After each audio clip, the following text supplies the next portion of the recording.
আজ তোমাদের জন্য নিয়ে চলে এসেছি পঞ্চম শ্রেণীর পাতাবাহার বইয়ের দারোগা বাবু এবং হাবু কবিতাটার অনুশীলনীর প্রশ্নোত্তর।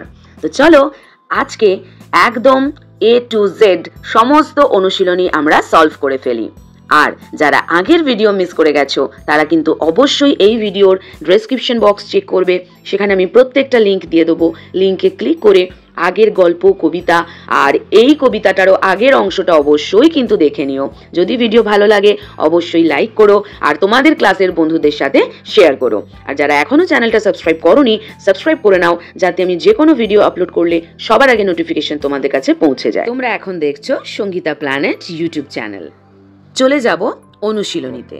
প্রথমেই কি রয়েছে, ঠিক কথাটি বেছে নিয়ে বাক্যটি আবার লেখো। মানে কি, পুরো লাইনটা পড়ে এখানে যে চারটে অপশন রয়েছে তার থেকে সঠিক শব্দটা বেছে নিয়ে পুরো বাক্যটাকে আরও একবার তোমাদের লিখতে হবে। হাবু থানায় গিয়েছিল কি করতে? অভিযোগ জানাতে। তার দাদাদের এগেইনস্টে অভিযোগ জানাতে গিয়েছিল। বাড়িতে পোষা হয় এমন পাখির মধ্যে পড়ে না টিয়া, পায়রা, ময়না, কোকিল। এদের মধ্যে কাকে আমরা বাড়িতে পুষতে পারি না? না, কোকিল। নেক্সট, হাবু ও তার দাদাদের পোষা মোট পশু পাখির সংখ্যা কত ছিল? কবিতাতে দেখবে রয়েছে কে কতগুলো করে পশু পুষেছিল, সেটাকে যোগ করলেই তোমরা পেয়ে যাবে যে হাবু আর তার দাদাদের পোষা মোট পশু পাখির সংখ্যা 175। ঠিক আছে, এবার দেখো কতগুলো শব্দার্থ যেগুলো আমি কবিতা পড়ানোর সময়তেই তোমাদের বলে দিয়েছিলাম, আবারও বলে দিচ্ছি। বারণ মানে হলো নিষেধ বা মানা করা, না করা যেটা। সদাই মানে হচ্ছে সব সময়। করুণ মানে হলো কাতর বা আর্ত। নালিশ মানে হলো অভিযোগ। নেক্সট দেখো রয়েছে একটা স্তম্ভ মেলানো। স্তম্ভ মেলানো মানে কি তোমরা আগেও করেছো। কয়ে কিছু শব্দ রয়েছে, ক্ষয়ে কিছু শব্দ রয়েছে, একটার সাথে একটা তোমাদের মেলাতে হবে। প্রথমেই দেখো রয়েছে নালিশ। নালিশ মানে অভিযোগ। বারণ করা মানে কি? নিষেধ করা। পাগল, উন্মাদ। সদাই, সব সময়। কাবু, কাহিল। এবার পরবর্তীতে কি আছে চলো দেখে নিই। রয়েছে শব্দজুড়ি থেকে বিশেষ্য এবং বিশেষণ আলাদা করে লেখো। এই বক্সটাতে তোমাদের সমস্ত বিশেষ্যগুলোকে বেছে লিখতে হবে আর এই বক্সটাতে সমস্ত বিশেষণগুলোকে বেছে লিখতে হবে। এবার চলো আমরা প্রথমে দেখে নেব কোনগুলো আমাদের বিশেষ্য। এইখানে যে শব্দঝুড়ি রয়েছে এই শব্দঝুড়ি থেকে বিশেষ্যগুলোকে আমরা বাছবো আর এই বিশেষ্যের বক্সে লিখব। দেখো প্রথমেই আগে আমরা বিশেষ্যগুলোকে কিন্তু দাগ দিয়ে নেব। কি কি? পায়রা, তারপর হলো থানা, নেক্সট হচ্ছে বড়বাবু। এই তিনটে হলো বিশেষ্য। দেখো এখানে তিনটেই দাগ দেওয়া রয়েছে। তিনটে দাগে আমরা প্রথমটাতে লিখব পায়রা, দ্বিতীয়টাতে লিখব থানা আর তৃতীয় হবে বড়বাবু। ঠিক আছে, বিশেষ্য হয়ে গেল।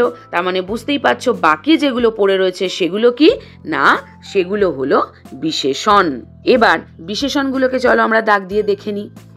বিশেষণ হলো কাবু, করুণ, খুব, পোষা, নালিশ, দুঃখ, চারজন।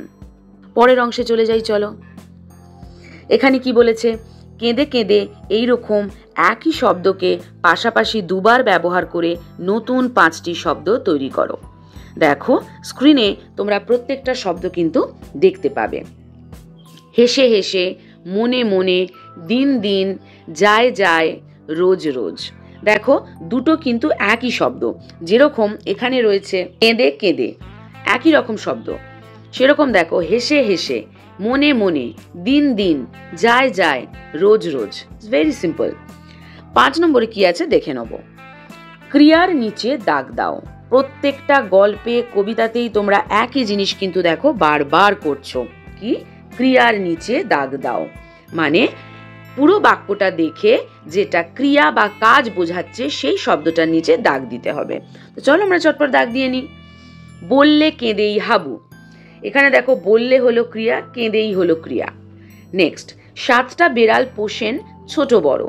পোষেন কাজ করেন, সেটাও হলো ক্রিয়া। বললে করুণ সুরে, এখানেও দেখো বললে হলো ক্রিয়া। যাবেই যেসব উড়ে, বুঝতেই পারছো যাবেই হবে ক্রিয়া। ভগবানকেই ডাকি। এখানে ডাকি হলো ক্রিয়া। বাক্য রচনাগুলো ভীষণই সোজা, এগুলো তোমরা নিজেরা করে আমাকে কমেন্ট বক্সে লিখে জানাবে, আমি কিন্তু প্রত্যেকের কমেন্টের রিপ্লাই দেব। 7 নম্বরে দেখো, খুব ইম্পর্টেন্ট একটা জিনিস, সেটা হলো ঘটনার ক্রম অনুযায়ী সাজিয়ে লেখো। কোন ঘটনা আগে ঘটেছে, কোন ঘটনা পরে ঘটেছে। আগেও তোমরা যদিও এরকম সেম জিনিস করেছো, আবারও দিয়েছে এখানে। কবিতাটা তোমাদের প্রত্যেকেরই খুব ভালো করে পড়া, তাহলে বুঝতেই পারবে যে কোন ঘটনা আগে ঘটেছে আর কোন ঘটনা পরে। দেখো 1 নম্বরে হবে, হাবু থানার বড়বাবুর কাছে কান্নাকাটি করে নালিশ জানালো।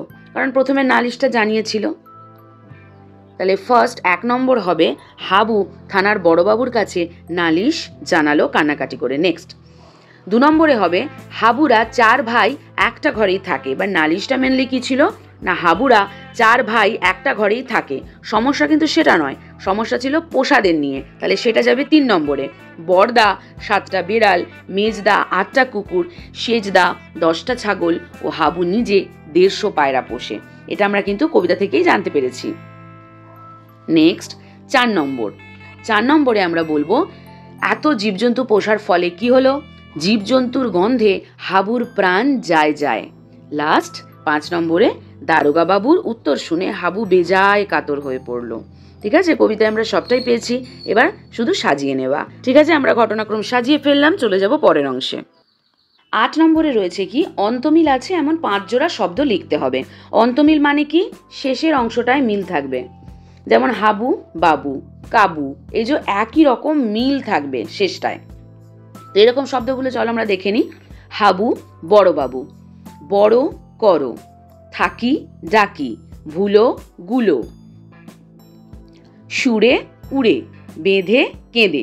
প্রত্যেকটা দেখো উচ্চারণের একটা মিল আছে, কিন্তু সবসময় যে বানানেরই মিল থাকতে হবে এরকম কোনো ব্যাপার নেই, উচ্চারণের মিলটাই হলো আসল কথা। নেক্সট চলো কি আছে দেখে দেখো। বাক্য বাড়াও। আগে আমি তোমাদের বুঝিয়ে দিয়েছিলাম যে বাক্য কিভাবে বাড়াতে হয়। দেখো এখানে কিন্তু ব্র্যাকেটে কি অংশটা বাড়াতে হবে সেটা দিয়ে দেয়।